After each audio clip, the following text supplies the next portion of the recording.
Las bienaventuranzas del Adviento, por Ana Portillo, 15 de diciembre. La historia de tristeza de Raquel. Cuando ya se había ido, un ángel del Señor se apareció en sueños a José y dijo: Levántate, toma al niño y a su madre, y huye a Egipto. Quédate allí hasta que yo te avise, porque Herodes va a buscar al niño para matarlo. Así que se levantó cuando todavía era de noche, tomó al niño y a su madre y partió para Egipto, donde permaneció hasta la muerte de Herodes. De este modo se cumplió lo que el Señor había dicho por medio del profeta: de Egipto llamé a mi hijo. Cuando Herodes se dio cuenta de que los sabios se habían burlado de él, se enfureció y mandó a matar a todos los niños menores de 2 años en Belén y en sus alrededores, de acuerdo con el tiempo que había averiguado de los sabios. Entonces se cumplió lo dicho por el profeta Jeremías. Se oye un grito en Ramá, llanto y gran lamentación.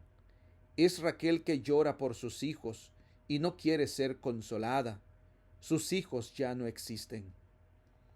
Después que murió Herodes, un ángel del Señor se apareció en sueños a José en Egipto y le dijo: Levántate, toma al niño y a su madre y vete a la tierra de Israel, pues ya murieron los que amenazaban con quitarle la vida al niño. Mateo 2, 13 al 20. La Navidad es para los que lloran, para aquellos que están destrozados por la realidad del pecado y abatidos por el dolor de sus efectos. Puede ser fácil pasar por alto la presencia del llanto en la historia de Navidad, ya que el enfoque tiende correctamente hacia la alegría de los pastores, los ángeles y los reyes magos. Sin embargo, el llanto está allí. Aún encima de la celebración, los evangelios muestran que el gozo del nacimiento de Jesús es ciertamente para los que lloran. Quizás la más conmovedora es que encontramos llanto en la referencia de Mateo a Raquel que llora por sus hijos, cuando el escritor del Evangelio relata el horrible episodio en que Herodes hizo matar a todos los niños de Belén. A menudo, este puede parecer un texto difícil de entender, en particular cuando puede parecer que el nacimiento del Mesías fue la causa de tantas muertes inocentes. Sin embargo, desentrañar el contexto de la referencia a Raquel y comprender su historia a la luz de este contexto revela una invitación para ti, que estás desconsolado en esta temporada. Es una invitación a ver que, lejos de ignorar tu dolor, la historia de Navidad te invita a venir en tus lágrimas y en tu dolor, y con Raquel a encontrar la alegría más allá del dolor. Mientras que el Evangelio de Lucas relata los acontecimientos del nacimiento de Jesús hasta su presentación en el templo a los 8 días de nacido, Mateo sigue la narración del nacimiento a lo largo de los primeros meses de vida de Jesús. Cuando los reyes magos se marcharon de adorar a los pies del niño rey, Mateo recuerda a sus lectores el lado más oscuro de la historia.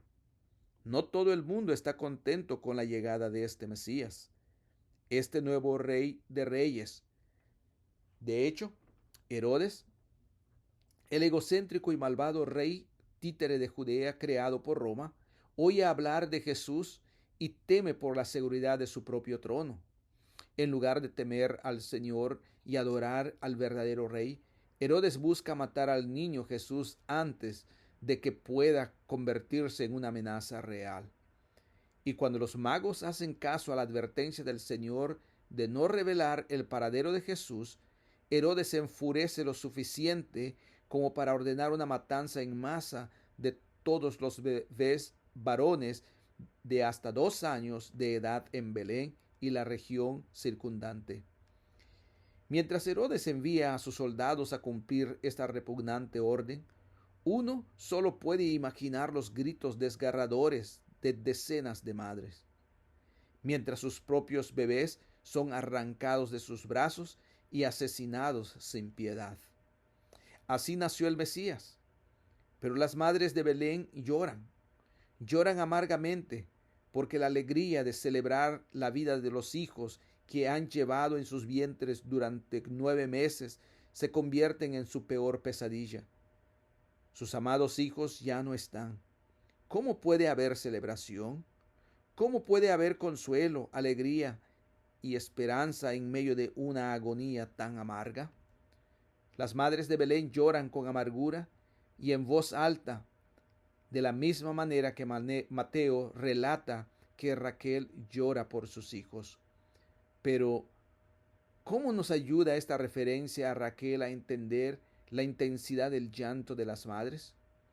Cuando Mateo habla de Raquel aquí, en realidad utiliza una cita del profeta Jeremías del Antiguo Testamento. Sin embargo, Jeremías también está haciendo una conexión que se remonta incluso más atrás. Raquel del Antiguo Testamento fue la segunda esposa de Jacob y la madre de José y Benjamín, de quienes descendieron algunas de las tribus de Israel y Judá. Estos hijos y sus descendientes eran del pueblo escogido y amado del Señor, a quienes él había llamado a vivir para él en justicia y santidad. Y sin embargo, debido a que no escucharon a su Dios una y otra vez, a pesar de las repetidas advertencias y las innumerables oportunidades, el Señor finalmente permitió que los babilonios se los llevaran al exilio. El dolor del exilio es tan grande, como registra Jeremías, que es como si Raquel misma estuviera llorando por la difícil situación de sus hijos y sus descendientes. Parece que el exilio debe ser el final de la historia, que no puede haber esperanza para el pueblo de Dios. Seguramente el Señor finalmente los había abandonado.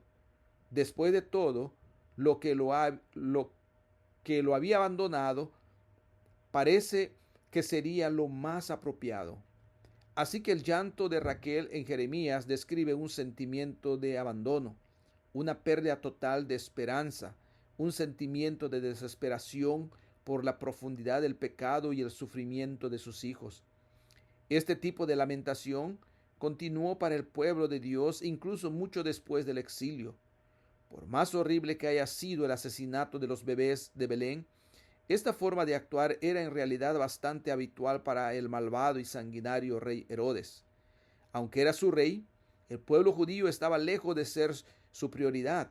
Su preocupación era su propia fama, gloria y la seguridad de su trono. Ningún derramamiento de sangre inocente podía detenerlo.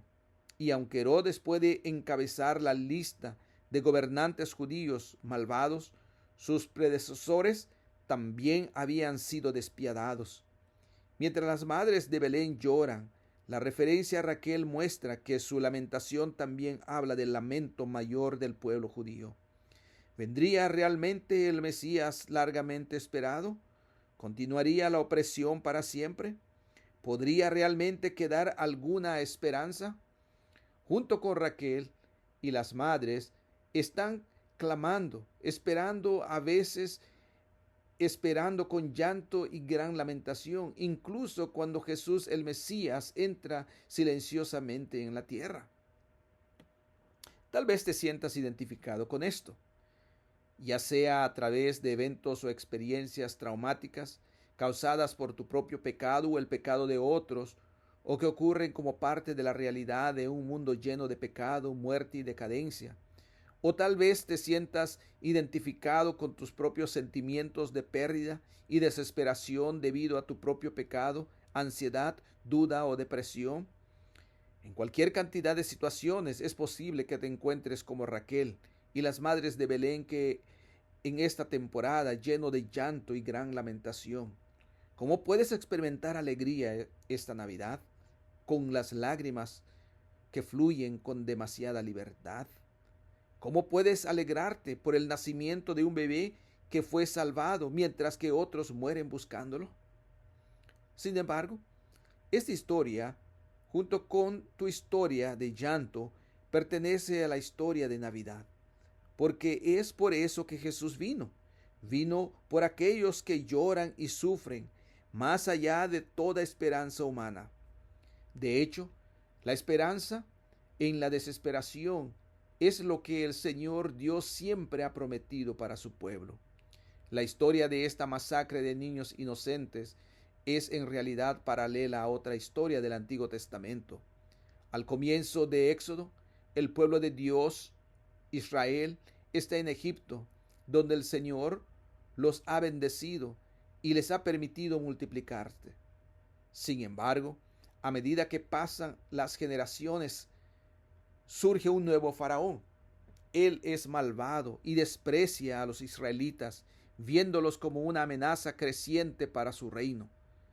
Al igual que Herodes, este faraón teme por la seguridad de su propio trono y ningún acto es demasiado despiadado para salvaguardar su propio poder y gloria. Por eso ordena que se mate a todos los niños hebreos recién nacidos, asegurándose de que estos extranjeros no crezcan lo suficientemente fuertes como para rebelarse contra él. Aunque parece un final horrible para el pueblo de Dios, está lejos de ser el final. Más bien, el Señor está obrando a través de las parteras hebreas que temen al Señor más que a Faraón. Dios rescata a un pequeño bebé, Moisés. Mientras el pueblo sigue gimiendo, oprimido, esclavizado y perdiendo toda esperanza, Dios está protegiendo y levantando a este bebé Moisés como libertador para sacarlo de su miseria, para mostrarles nuevamente el gozo de ser su propio y preciado pueblo. Mientras los israelitas gimen bajo su opresión, el Señor no los ha olvidado, no los ha abandonado. Él escucha y está obrando. De la misma manera, mientras las madres de Belén lloran en agonía y mientras el pueblo judío se pregunta si el Señor realmente los ha olvidado, Dios está obrando. Está enviando a su propio Hijo en medio del dolor, la oscuridad y el lamento. Como lo hizo en Egipto, mientras el pueblo gime y se lamenta, el Señor está levantando no solo a un libertador, sino al Salvador que redimirá a su pueblo de una vez por todas de la esclavitud y la opresión del pecado y el dolor. Sí, cuando el Mesías entra al mundo como Dios encarnado, la sangre de este bebé es perdonada, pero es perdonada para que Él pueda derramarla libremente en nombre de su pueblo. La historia del nacimiento de Jesús significa que para ti que estás llorando y lamentándote en esta temporada navideña, Dios en verdad no te ha olvidado ni te ha abandonado. Más bien, Él ha visto tu miseria. Él conoce tus lágrimas.